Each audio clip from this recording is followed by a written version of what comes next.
This is Love. I'm coming to you from Monterrey, Mexico.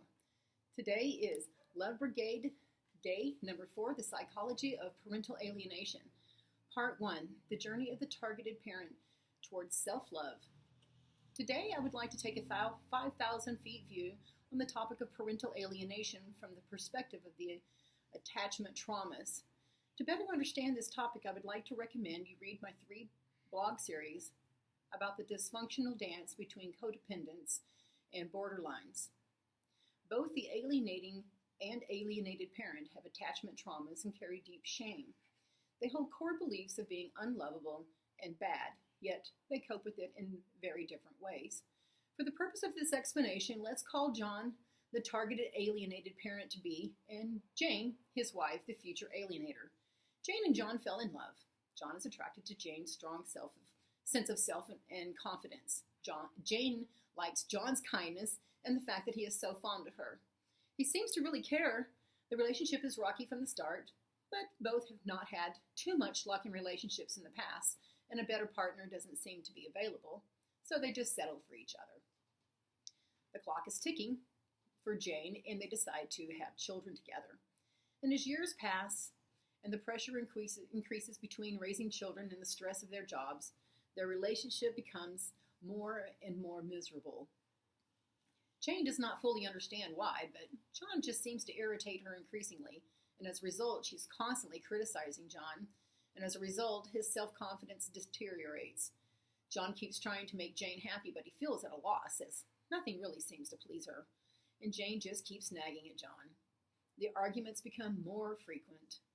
Jane explodes at John unpredictably for something seemingly trivial. John gets defensive, which makes Jane even madder. And then John spends the rest of the evening trying to calm Jane down and soothe her, but nothing really seems to work. Jane just holds him fully responsible for all the issues in their marriage and their life. John just keeps trying to be a better husband. The children are raised in this conflictual environment, and they understand that mom is the boss and that dad just keeps creating trouble. If he could just listen to mom, things would be so much better. In order to cope with their miserable relationship, John focuses on his business, and he is often on the road away from home. Jane gets passionate about running marathons, which allows her to release some of her anger. They are both starving emotionally. During one of his business trips, he meets another woman, and guess what? He has an affair. Though he feels very guilty about it, he holds a lot of repressed resentment toward Jane and sees it as a way to get back at her. The romance lasts for a couple of weeks, and his girlfriend is very loving and kind to him. But this shocks his reality, as he thought he was so defective and unlovable.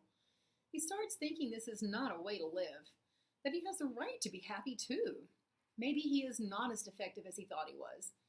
Maybe there is someone out there who can love him and be happy with him. He starts disconnecting with Jane.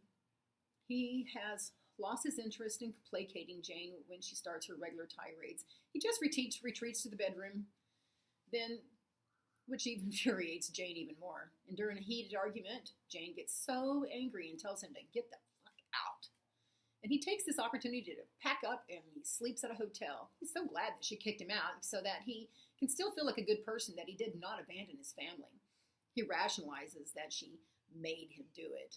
Though John is afraid to be alone, he starts to appreciate his newfound freedom and less dramatic life. He's still considering divorce seriously, but feels guilty about the children.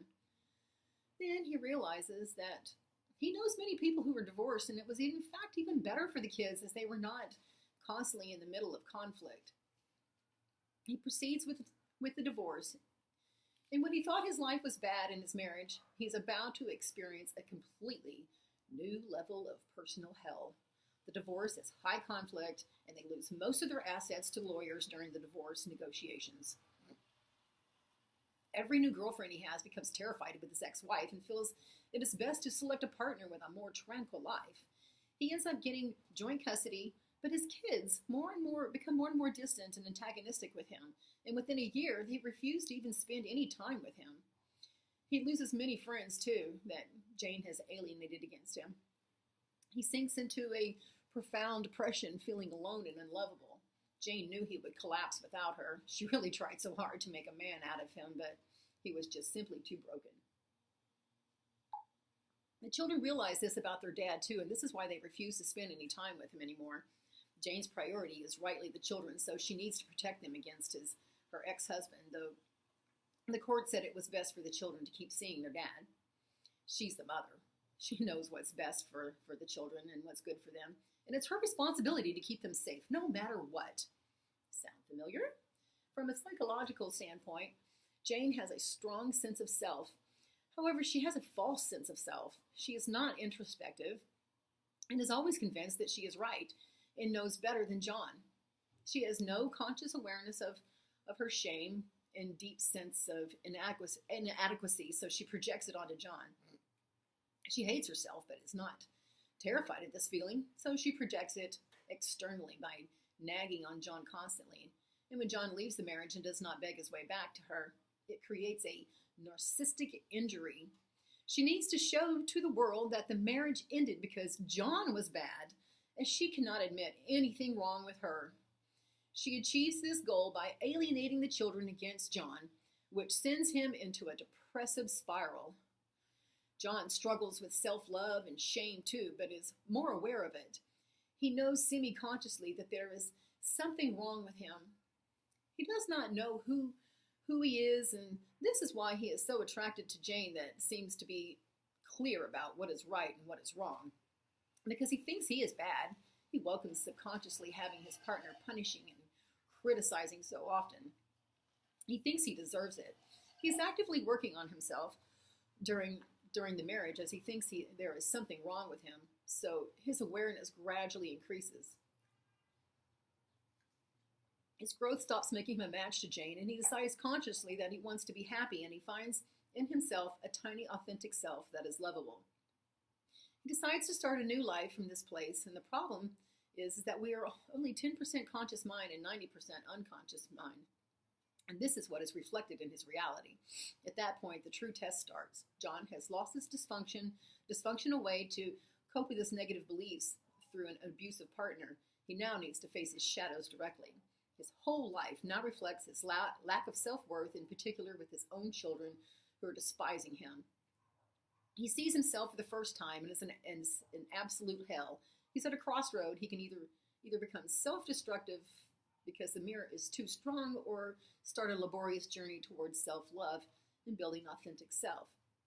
He may give himself a new name that symbolizes the positive vibration of his new loving self. It is a journey that he needs to take, facing consciously all the repressed negative emotions from his childhood, such as loneliness, depression, and self-hatred. He does his inner work, and he will gradually shift from powerlessness to self-love. He will finally accept the reality of the formidable pressure his children are under and the complete futility of his fight. He will stop expecting them to fight for him, and he will learn to love himself without the external validation of a romantic partner and his children. As he becomes a more autonomous and whole, he eventually meets someone special to restart a life with. And for years, he sends messages of love and gifts to his children that rarely receive any acknowledgments. After years of inner work, he finally finds peace and autonomy. He now lives a happy life with his partner and her children, though there is some sadness in his heart, because he continues to miss his children. And when he expects it in the least, he receives a call from his daughter, who has had a big fight with mom and she's kicked her out of the house, and they finally reconnect. His son follows within a year, and he has now everything he ever wished for.